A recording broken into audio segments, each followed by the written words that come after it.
which is awesome because it has the Rotor Riot skull on it. Everyone wants that on their quad. With Why did that sound sarcastic?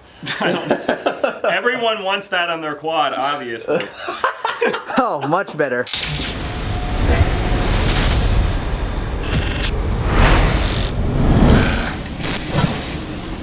What's up, guys? Welcome to Rotor Riot. I'm Skitzo. We're going to build the most gnarly freestyle quadcopter you've ever seen, also known as the Lumenier QAV Skitzo. It comes with the most gnarly skin packages. Actually, it doesn't come with this one, but you can also buy this one. Lumenier Skitzo Edition Purple 2206-2450 kV motors. We are running the Rotor Riot Swift 2 camera. I like super quick builds, so we're going to be using my Revolt flight controller and my all-in-one ESC that connect with one cable because who wants to solder anything? We're going to be using the Lumenier Axi antenna. It's super small, it looks like a dum-dum, and it survives a lot of crashes. We're also using the Lumenier 600 milliwatt 5.8 video transmitter with a pigtail style because no one wants to break that crap off. You don't want to break those off, so now we're doing these things. Since I fly Futaba, we're going to be using their S-Bus receiver. This is the smallest one they have right now, and it is the 2001 SB receiver. To get started, first you need tools. You can't really build a quad without those. And what I'm holding here is wire splitters or wire cutters, whatever you want to call them. Next we have flush cutters so we can cut those motor wires very easily. Phillips head screwdriver and an Allen wrench. And of course we got this sweet portable soldering iron also available on the Rotor Riot store. And of course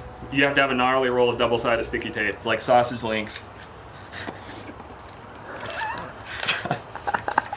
I didn't get much sleep last night. All right, so what we have is the bottom plate, the top plate. We've got the 4 sausage link arms. We've got the bag with pigtails, zip ties. You've got a battery cushion for friction, PDB, which we won't be using because we're gonna be using my all-in-one. And of course hardware, like standoffs and bolts and whatnot. And then we have the battery strap support plate that goes underneath the arms. First thing you might notice is this little dinky thing. I like to use a thicker gauge pigtail. You can still use these, but these originally were designed for 3S. All right, let's get into it. First things first, we're gonna make this thing look sick. We're gonna sticker bomb this thing out. Easiest way is just stick it down right where the chamfer, I guess, starts or stops, I don't know, and then just follow it through. Yeah, and you wanna take a tool. Actually, you can probably use a zip tie and just pop these little holes out. I'm gonna be applying the sticker kit to the bottom plate. Just goes on very, very easy. Pop all the holes out. We don't want any of that. Tell me that doesn't look sick, Tommy. That looks amazing. All right, next we're gonna do the top plate,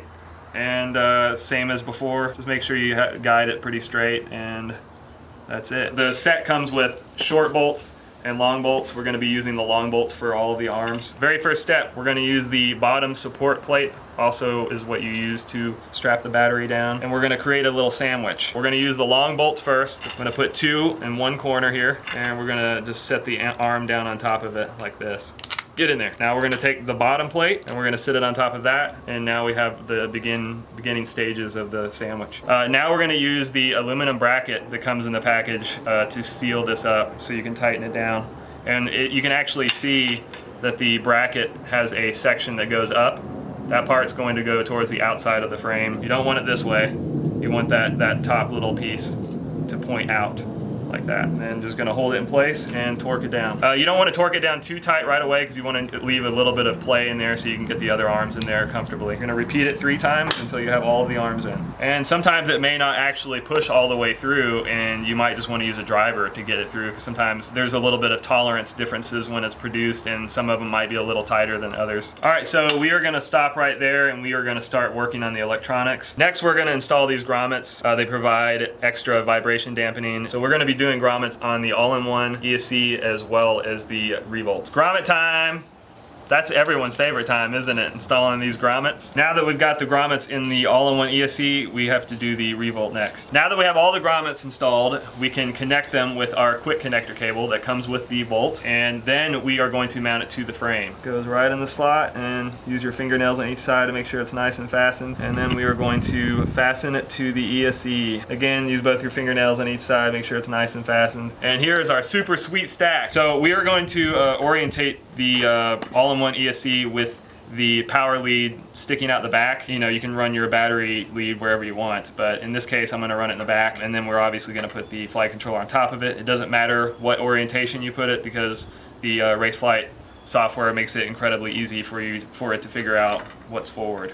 So I like to run no washers or rubber O-rings in between them because the grommets provide enough spacing to keep them separated. So the hardware provided with the kit is mainly for the old power distribution board and standard flight controller and ESC setups.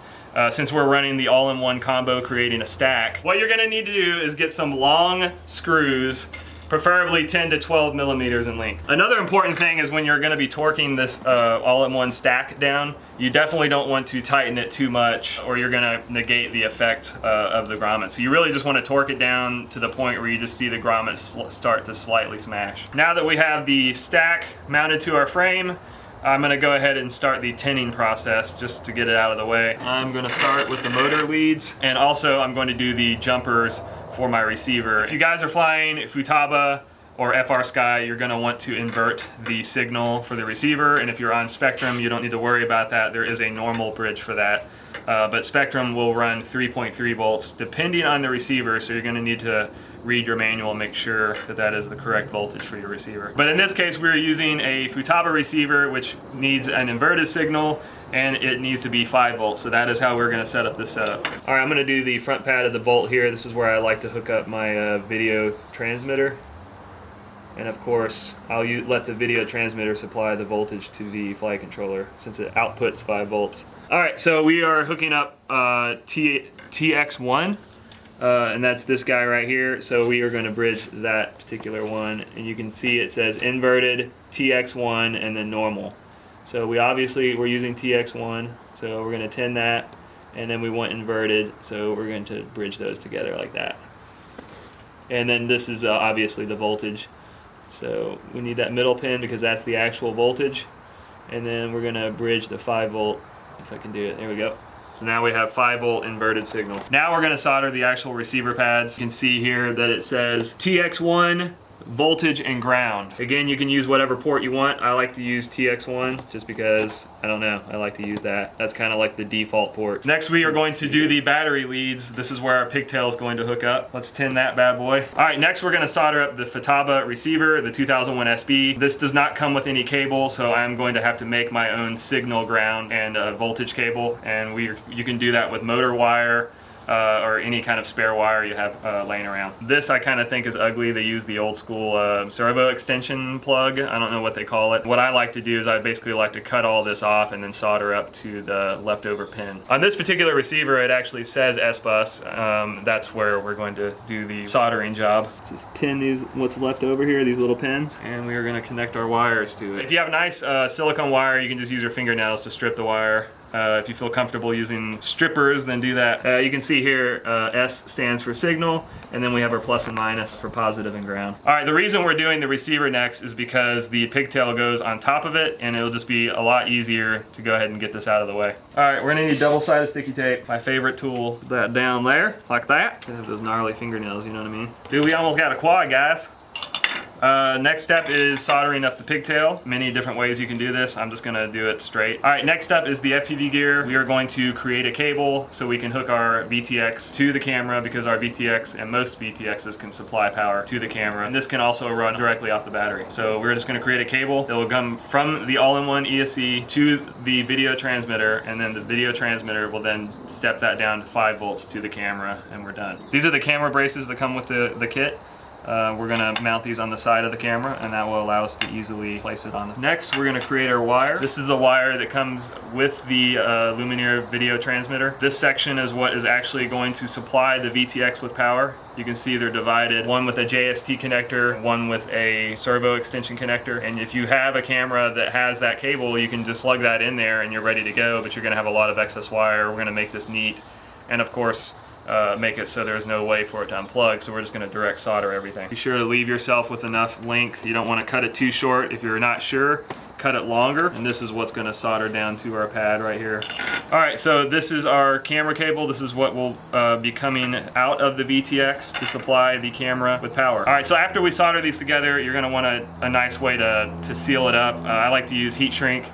In this case, I cut some 1/2-inch pieces of heat shrink. All right, since I don't have a heat gun, I'm going to use a soldering iron to apply the shrink. Time to mount the camera to the frame. You can see here there's a little groove, this little section that pops out. will actually go into the slot that is carved out of the bottom plate. Next, we are going to mount the motors to the frame. Now that we have the motors mounted to the frame, we are going to cut them to length and solder them to the motor pads. All right, next I am taking zip ties to fasten the motor wires down to the arm, because we want it to be nice and clean and obviously not get hit by propellers. All right, next step is I need to create my own standoffs, I suppose. I don't know what you want to call it, but I'm gonna run zip ties for the antenna, and I'm gonna run them along the rear standoffs. I'm gonna measure the length that I need here. I'm gonna guess around here. So we're gonna take our heat shrink and we're gonna cut it the same length. You're gonna slide the zip tie in, and then on the back side, we're gonna stick the antenna in and melt it. Next, we're going to zip tie the antenna protector heat shrink thing to the standoff. All right, next step, top plate. We need to mount the video transmitter to the top plate. A lot of you guys have asked me what this piece is. This is the first time of me talking about it. This is actually a little extension for the top plate to allow you to mount your pigtail antenna through. The video transmitter, I just use double-sided sticky tape to mount it to the top plate, and that is it. You can zip tie it if you want, but I get by just fine with just double-sided sticky tape. Do you have to do the front standoffs? Yeah. You just gotta stick them in there. That's right. Just slide them in the pocket. Go from underneath first. Find that to be the easiest. The final step is the friction pads that go on the bottom here. And it's just sticky bottom. Peel that off and put them on. You'll see that these actually go over the bolts. There's a little holes for them.